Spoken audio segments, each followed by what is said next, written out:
So I'm Sarah Allen, and today I am going to talk about dark DAOs and private coordination. So my goal today is that I will first introduce the technical concepts that you need to know to understand dark DAOs. I'll give a state of knowledge on the research that's been done since they were identified in 2018 till present. I will introduce some recent research contributions, and then I'll talk about active mitigations for projects that may want to proactively defend against dark DAOs. So first up, let's talk about private keys. So private keys must be kept secret to be secure. They're assumed to be held by one person or entity. Any signature given with a private key is assumed to be created by its owner, and anything signed is assumed to be signed with that owner's consent. So the assumption here, baked into many of our modern systems, is that private keys are exclusively held and used by their owner. And because of this, the assumption that a private key is equivalent to an identity is often made. But what if an owner could share or rent the right to sign with their key? In that case, private key could no longer be used instead of identity. And this is the case with encumbrance. So what is encumbrance? A secret key can be generated in a trusted execution environment, and the key then continues to live in that TEE. The TEE can then be used to apply complex policies to that private key and to its use going forward. So here you can see a user who's generated a private key within a trusted execution environment. They then have access to that key, but their access is going to be mediated by any programs that are being run by the TEE. So in the presence of TEEs and encumbered accounts, while the private key must still be kept secret to be secure, that's the role of the trusted execution environment in the case of an encumbered key, you can no longer assume that that key is held by one person or entity. You can no longer assume that any signature that has been made was done by that person or with their consent. So the single entity address ownership assumption is what's broken by encumbrance, and given that that assumption is made in many current blockchain systems, this has wide-ranging implications. The implications of this broken assumption were first identified toward DAO voting in this 2018 post, On-Chain Vote Buying and the Rise of Dark DAOs, by Philip Dian, Tyler Kell, Ian Myers, and Ari Jules. And in this post, they identified a dark DAO as a decentralized cartel that buys on-chain votes opaquely, so in the dark.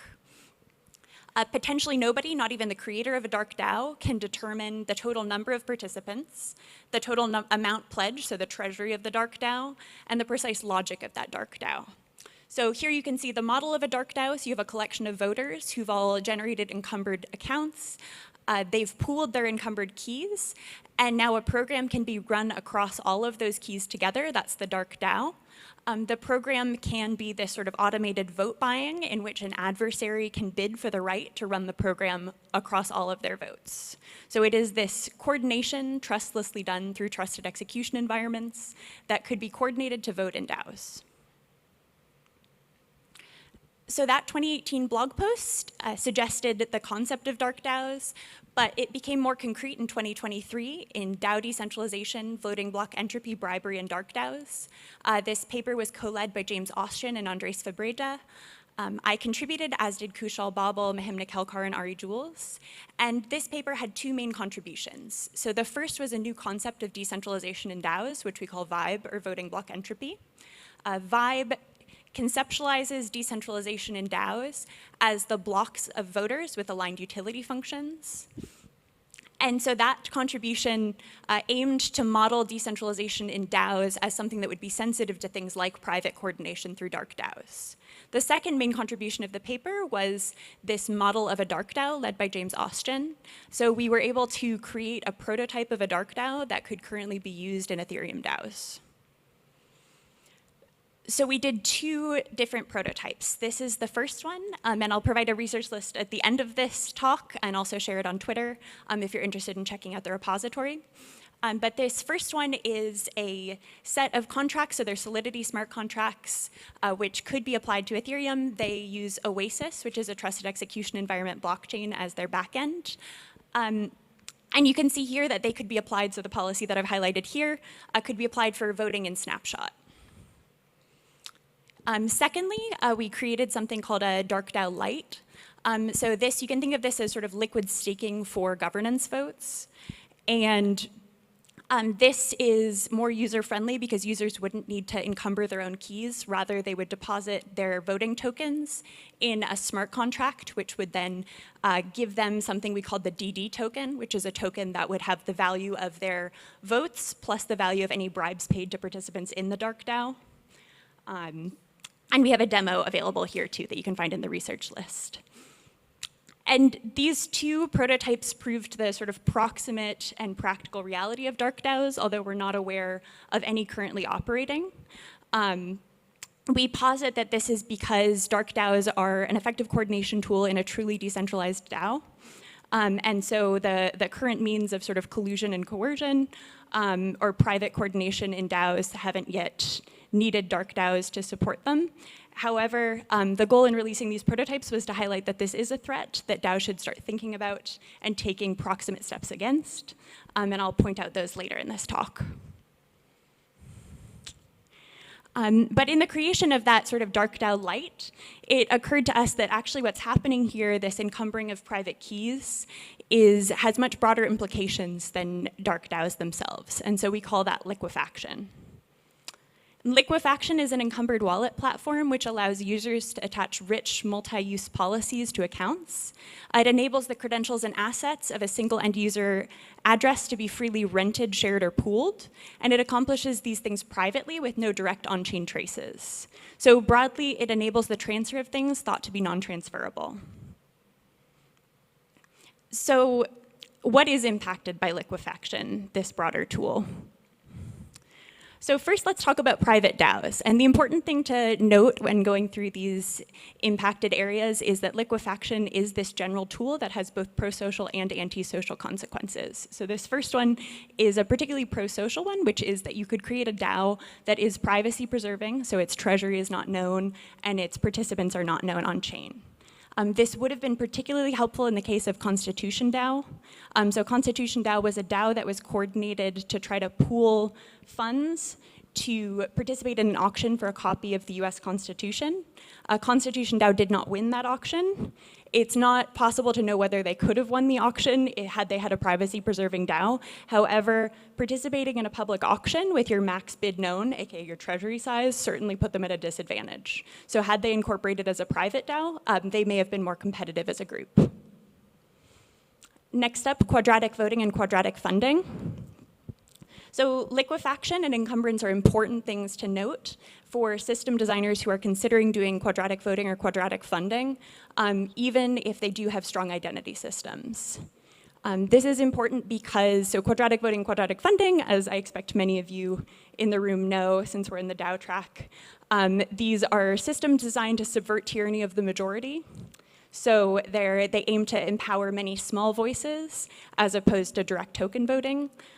However, the problem with empowering many small voices in the case where small voices are able to sell access to their accounts is that it would allow a whale to potentially square their voting power or their funding power. So if a whale were to separate their account funds across many small accounts, and those accounts were encumbered, so they're able to do that in a way that where they can trust that they can vote on behalf of those accounts, and they can vote with their own token weight from those accounts and then return the funds to themselves after the election. That whale is able to command much more power than in direct token voting. So definitely something to be aware of for people designing those systems. Next up, soulbound tokens. So soulbound tokens are designed to be non-transferable NFTs. By being non-transferable, they're supposed to have this special sense of identity that sits with that user account for its whole lifespan. However, if a soulbound token is sent to an encumbered account, then the user who owns that account is able to rent out, fractionalize, or potentially sell the access to that soulbound token while retaining the soulbound token in their initial account. So they won't have broken the policy in any detectable on-chain way for that soulbound token. But that soulbound token will no longer be non-transferable in practice. Next up, rights to airdrops and activity-based rewards. So rights to airdrops are often, or can be predicted for accounts ahead of time. However, There has not been a way, to my knowledge, for this sort of speculator class to arrive for individual airdrop rights.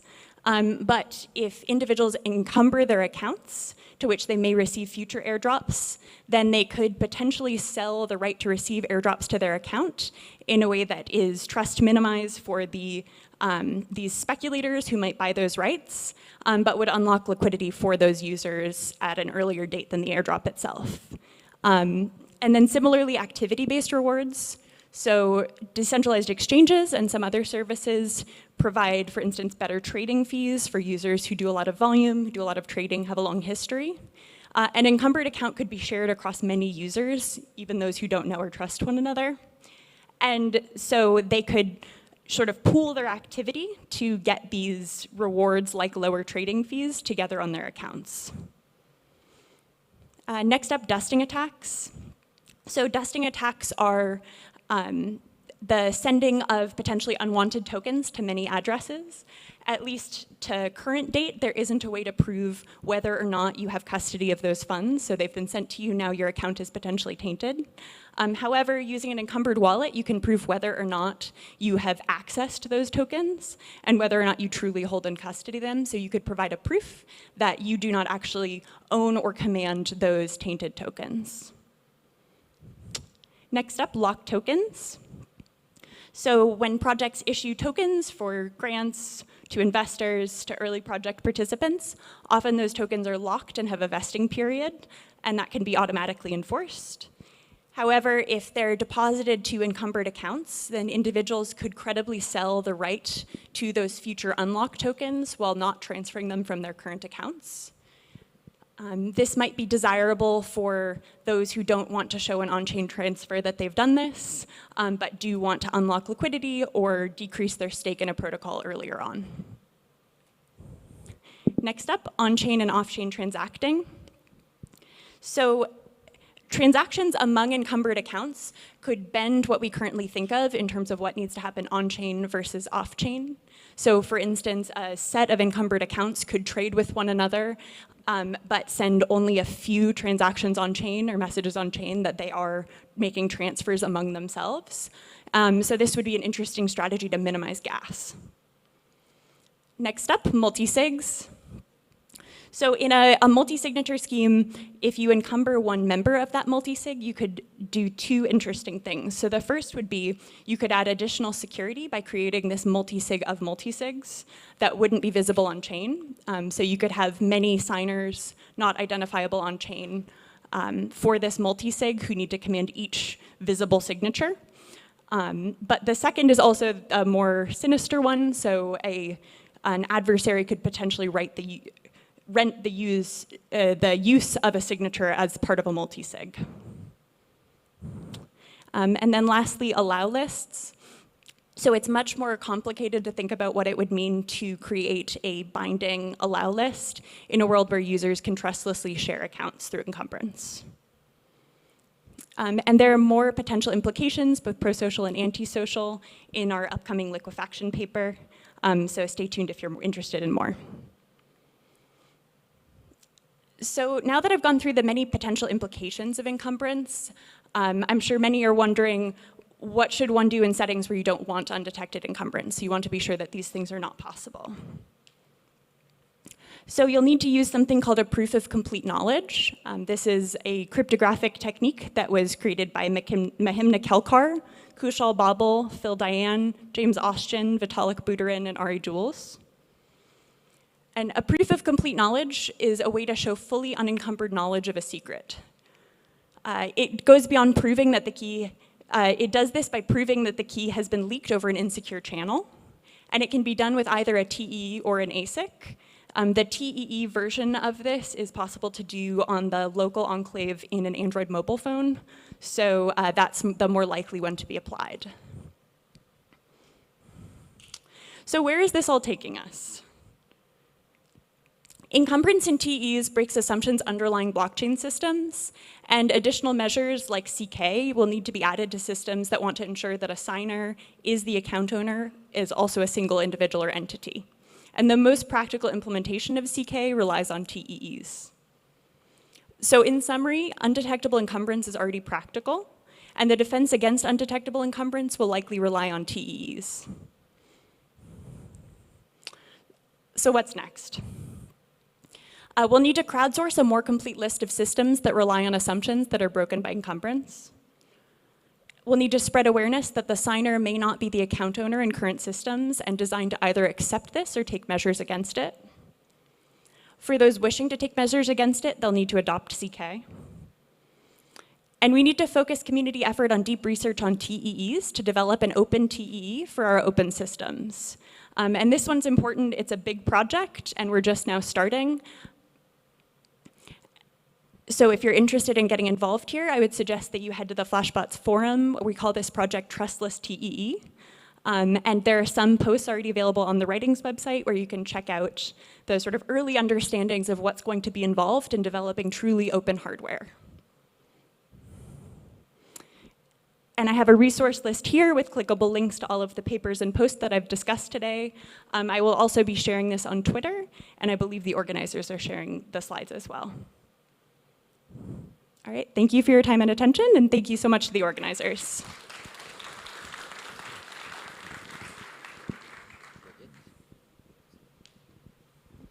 Thank you so much, Sada, for all of this. And people, you haven't started asking questions with the QR code.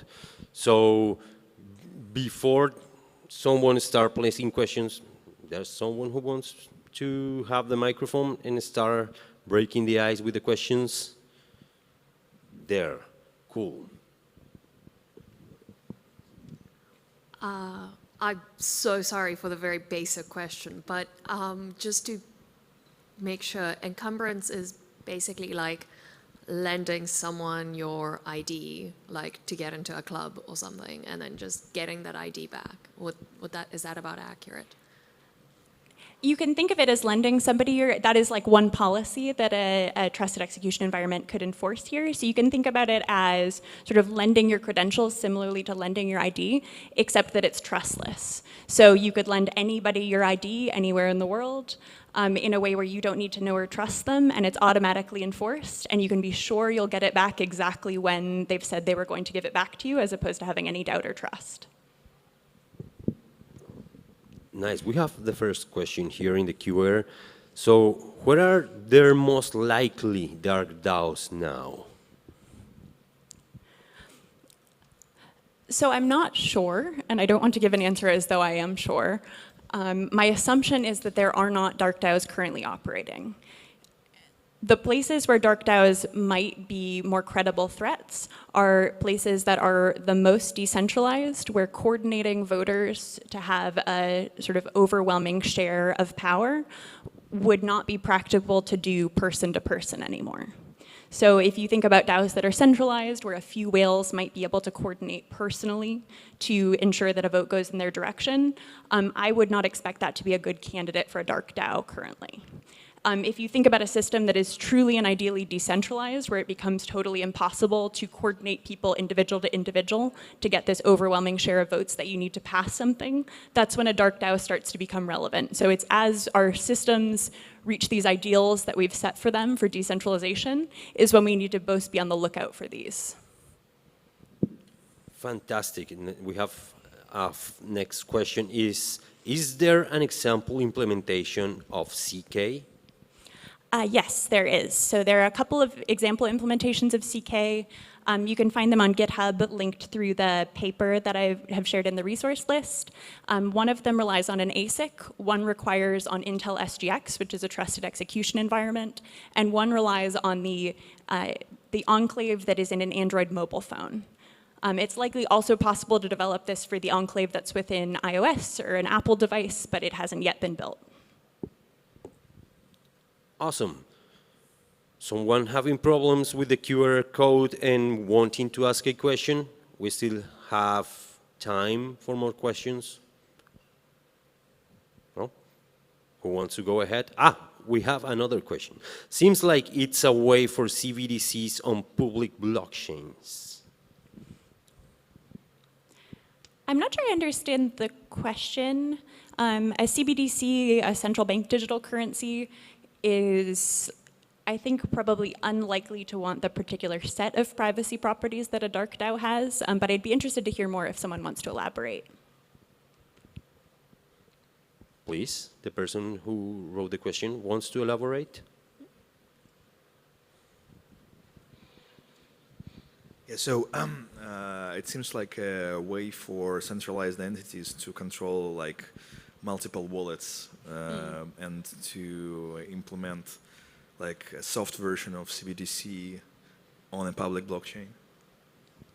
So you mean it's a way for an entity who wants to control some aspect of a DAO or a public blockchain to seize control in an undetectable manner? Yeah. So I would say it's likely a large coordination and building lift to do this currently. Like, I would be surprised if this is currently ongoing and we're unaware of it. It's hard to speculate on where dark DAOs will go over time, or if they will become this sort of relevant problem. I could imagine them being tools for useful private coordination for groups that have a lot of funds to deploy. So I can see your concern, but it's not one that I've considered. Thank you. Okay, awesome. We don't have more questions. Yes, we have one more question that side. Hi, thanks for the presentation. I had one question. What would be the difference between an oligopoly and, say, dark DAOs? Because I feel the difference would be between legal and illegal. Is that correct? So I would say that the dark DAO does not have to be lasting, so it would depend on the structure it takes on the program that's being used. It would be possible for a dark DAO to be launched for just a single vote. So somebody coordinates a dark DAO, and then somebody launches a program that only coordinates a group of voters or bribes a specific group of voters for that particular round of voting. Then once the vote that is relevant to the whale that's paying them is over, then the program is changed. And so those voters that had been aligned in that earlier dark DAO are no longer aligned. So I think as I understand oligopolies, a dark DAO might create a circumstance that looks similarly centralized for the round in which that program is operating, but it would be less lasting than an oligopoly in like a token system.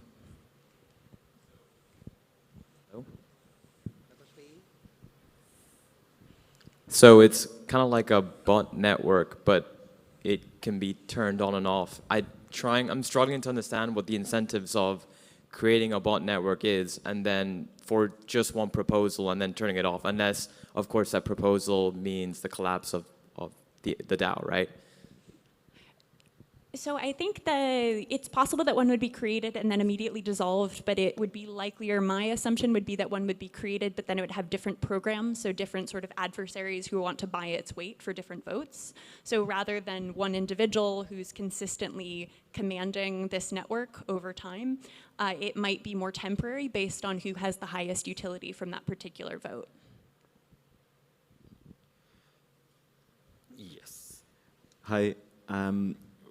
One possible solution to the problem could be using soulbound tokens with a liveness check at the point where you need to vote, or for instance, or claim your airdrop. So you can't really sell or rent access to your private key if you need to prove that you're still the same person at that time. So it would depend on how you structured it, but I think you still actually would need to add proof of complete knowledge to that soulbound token. So the sort of liveness check would need to be inclusive of this proof of complete knowledge, because otherwise somebody who wanted to restrict the ability to vote in an election could permission it so that you could still succeed at that liveness check, so provide the proof necessary from the soulbound token account that it's still sitting there and alive, but then limit the way in which you can vote in that election. So it could still say you can produce a liveness check, but then you can only vote yes. But that would be built into the rules of the DAO, or? That would be built into the program that would be commanding the use of the secret keys within the enclaves. So the dark DAO would create this set of rules by which you could cast your votes, but you can do anything else from your account. So what you need to prove is actually that full unencumbered access to the secret key. Yeah, okay, I think I see what you mean. Okay, people, thank you so much. Let's please give a great applause to Sarah.